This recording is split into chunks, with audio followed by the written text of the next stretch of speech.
What's up, everybody? Welcome back to another deck profile here on TCG University for the card game UniVersus. My name's Tam, and today I'm going to be showing you my Yoshimitsu deck that I played for the Season 3 Start Campus Championship. If you like the deck, make sure you let me know down in the comments down below your thoughts, as well as check us out on twitch.tv/TCG University every Tuesday at 6 o'clock as we record all of these live for you. So with that, let's jump into the profile. All right, so this is Yoshimitsu. This Yoshimitsu deck is going to be played under all because of some fun interactions I found with, well, to be honest, Shadow Slicer. But Yoshimitsu is a very, very strong character. And for anybody who hasn't seen one of my deck profiles, as opposed to just reading the card out verbatim, what I'm going to do instead is I'm going to teach you kind of the thought process behind the deck, why the cards are in the deck, and some small combos dealing with the deck. So, but what is the elevator pitch of this Yoshimitsu deck? Basically, it wants to make 1,000,000 checks in a turn and then kill you with a bunch of 4 damage attacks that have gotten really big off of Yoshimitsu himself. There's one mid in here to make it really fast to make sure we can push something through, but it is really just, I want to play cheap, a bunch of really cheap, really good attacks, and just constantly just grind you out with just a rigmarole of just 4 damage, soon to be 7 damage attacks with Yoshimitsu. So let's jump into it. So onto the attacks. The main attack in our deck is 4 Shadow Slicer. This card is insane. This card is just not fair. Remove a copy of Shadow Slicer from your discard pile. You get to add it back to your hand. So this one card turns into 4 cards, especially in a character that gives it another 3 damage. So it is a 6 high for 9 in Yoshimitsu that you just play 4 times. And on every single attack, my attack or your attack, I check with Yoshimitsu, and I'm just trying to dump 3 of these in my discard pile and find the 4th inside my hand off of the draw off of Yoshimitsu. Pretty good. Up next, the other main kill card is Face Splitter. Super good at playing at the end of a chain. It just gets +X equal to the number of other weapon cards in your card pool. Not just attacks, but also foundations and assets and such, which we're playing some really unique ones. Pun intended. And it just gets really, really big. So we throw 4 Shadow Slicers at them and then play 2 more attacks and then Face Splitter at the end. They probably didn't have 8 high attacks, and this Face Splitter is probably going to swing at them for 1,000,000. It's just a really, really good kill card. Up next, we're playing 4 Syndicate Slice. Because of us wanting to be in desperation because of the Shadow Slicer and it paying 2 life itself and us just bodying some attacks, these are just 2 difficulty 7 damage attacks that says if they block, I get to draw more attacks, and even if they don't block, my next check to play more attacks is cheaper. It's just a really good linking piece as we continue to push through with playing literally our entire hand of attacks. The last 6 attacks, 3 Curse Splat. This lets me make one of my cards, my next card not construct progressive. It's super easy to just I could throw each and every one of these attacks and then make the Face Splitter be on a 4, and then it gets a bajillion damage.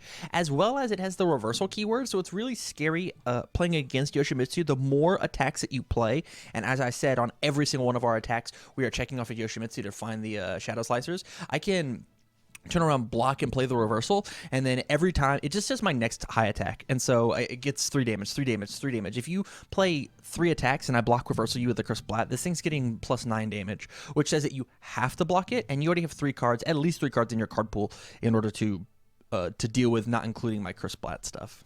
Yeah, pretty good. And then my last deck is 4 Yamato Supia. The main reason this card is in here actually is just the high block. Curse Splat's got a low. All the other attacks have mids or non-blocks. And then this is just a high. It's also a 4 damage attack. It's a 4 difficulty attack. It's got weapon and randomly gets 2/2. And so this card just gets really, really fast because of Yoshimitsu. It's the only mid target that we have in the deck. I can't remember us playing this card as a form. I guess it was played a couple times, but it didn't matter, if that means anything. It didn't necessarily matter. Next, we're moving on to the assets and actions. I ordered the assets first because they're just more important. Every single one of our assets is a weapon, and so it has like a unique job inside of it. But in addition to that, it also says once checked, +2 to my check and draw 2. So 1 Black Bear Diner, lets me reset a foundation, or if my opponent has an annoying foundation, like let's say they've got something like a Kirin Soul, I can just remove it on the attack that I know is going to kill them on the half block. I got 1 Scarlet Thunder. This card is my only momentum out. I only need this as well as 1 other card for momentum, and this card says I get to reuse things like What's the best one? Curse Splat. I just get to reuse Curse Splats. Very, very good. We're playing one Soul Calibur. This is the new promo, and since we have the symbol for Soul Calibur on our character card, not only is this a weapon that can be played under any symbol, it seals my opponent's weapon attacks, which is insane right now. My opponent's also playing Shadow Slicer, but it takes and I can just replace it after any of my attacks deal damage with a different weapon. So if I've got one, if I want to use the Black Bear Diner, I'll smack you with this and then replace it if I build it. We're playing one Ivy Blade. This is just to make myself go in a little harder. This just confirms checks, and so I play an attack. I just lose my 2 vitality. I don't necessarily care, and then I look at the top card of my deck, and I'll know whether I need to check it or not. This is really, really good versus characters who are at This is really good versus characters who are 20 life or less. It says that I don't necessarily need my +3 pump in order to kill them, and so maybe just consistent checks is what does it. And lastly, we're playing one Manji Sword and Fuma Blade. The best part about this card is it's a 6, and so with Yoshimitsu it's an 8 check.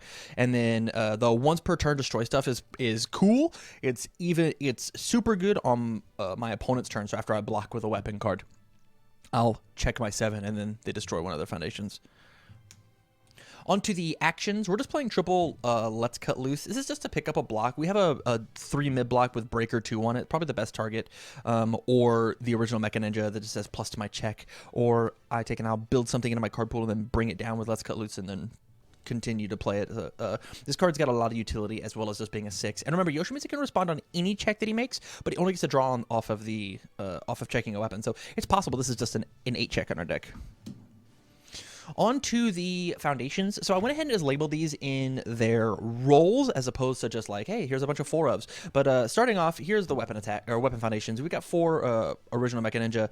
This is the best foundation inside of the deck because it makes 2 checks all by itself. There was one game that I opened up 3 of these and I auto passed them because of how the card works, and I had Yoshimitsu. So every time that an attack was played, I discarded 7 cards from the top of my deck. I found my Shadow Slicers immediately. Really, really fast. We're playing 4 Stolen Sword. This is one of them I'll kill you more cards. Sad it's going to be rotating for the Yoshimitsu decks. Enhance reveal a weapon from your hand. The next time you play a weapon foundation this turn, add it to your staging area. So I'll have Stolen Sword. I will reveal any weapon foundation. I'll play it in my card pool and then it builds down. The thing to note about it is these 2 cards do not inherently work together. You can't respond in the card pool because Stolen Sword is so quick that it steals the card from the card pool into the staging area before you're allowed to respond. Up next, we're playing 4 Manji Ninjutsu.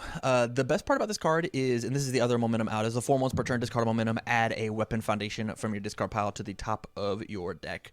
And so we can easily take and one weapon card. So we got a bunch of 6s on top, as well as the next card that we're talking about, Warrior of the Lost Clan. It's also a very good 6 to add on top. It says that I auto pass, especially with Yoshimitsu. Very good for late chain stuff. If you toss 2 of these bad boys out, you pretty much get to just win. Yeah. And then my last weapon card is 4 Coiling Contempt. This is that 3 mid Breaker 2 card. The enhance commit reveal the top card of your deck. If the revealed card gets +3 or -3 damage. So the thing is, if the reveal card has the ranged or weapon keyword, this much of the deck has the weapon or range keyword, and so it's super simple it's super easy to just commit this for -2 damage, or at desperation your ranged weapon attack just gets an additional damage. We're reducing our life so much that this card just puts in really good work. On to the rest of the kill you cards. We are playing 4 Prolonged Espionage. This card just says +1/+1, and if my opponent goes to deadlock, it's another +2/+2. And so +3/+3 on this foundation all by itself. There was one time that 2 got built out, and basically what this says is Yoshimitsu says +5/+2 now for free. There's no hindrance, except for the fact it is a 3/5 without a block. We're playing 4 of it because it is the only other 3 diff foundation in our deck. I believe that's true. Double checking. Yes, technically it is the only other 3 diff foundation in our deck. There's a small asterisk there. On to the other kill you cards. I'm playing 1 static build up. This is really a tech piece. We don't necessarily need this card, but I think it's a really interesting inclusion. It says that my attacks get +1 speed if my opponent doesn't have a card in their card pool, and as soon as they have a card in their card pool, which is essentially +1 speed, it gets a +1 damage. And so what we can do is, excuse me, what we can do is just take and have a bunch of these and just toss up a bunch of big, beefy, real speedy attacks, and it's basically like a baby prolonged espionage. It doesn't do both, it just does one.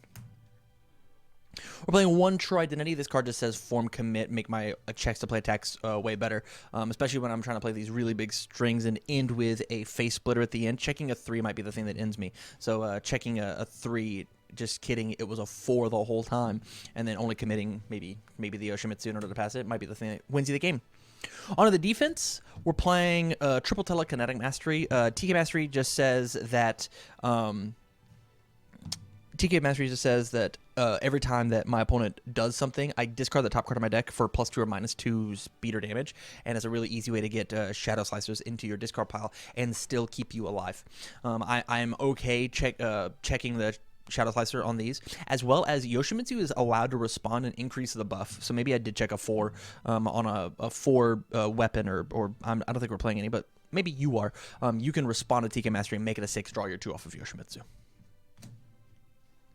Up next, inside of my deck profiles, my plan is to show you just a bunch of one-ofs that are additional tech pieces that you get to kind of mix and match with. So the first one is Symphony of the Deep. I think this card's really, really good in all Yoshimitsu. It is a 4 diff because it is so strong, but it's kind of fixed because of Yoshimitsu existing and +2 his check. It's okay to check poorly on this, and then you'll make up for it later. And it just says 4 move, discard X cards, draw X cards. Yoshimitsu is a starting 5 hand size character, and sometimes he just bricks. He'll draw 5 foundations and not be able to play cards, and so you've got 6, 7, 8 foundations. It is totally fine for you just to discard your whole hand and then do it again. Or sometimes you get caught with 2 or 3 Shadow Slices in your hand. I'll form and I'll discard these 2 into my discard pile and draw 2 additional resources. All right, I still have all 3 of these. These are just coming out of my discard pile now instead.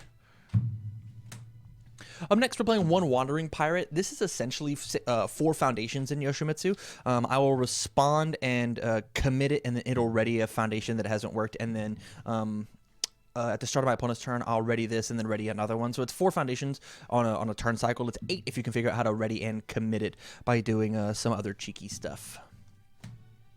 We're playing One of Sun's Love. As your first form, you get to pick either this or the Manji Ninjutsu to figure out, do you want a momentum or do you want to draw a card? The answer is 99% of the time, draw a card, especially in this deck. And then it's possible that your opponent just lets you draw an additional card.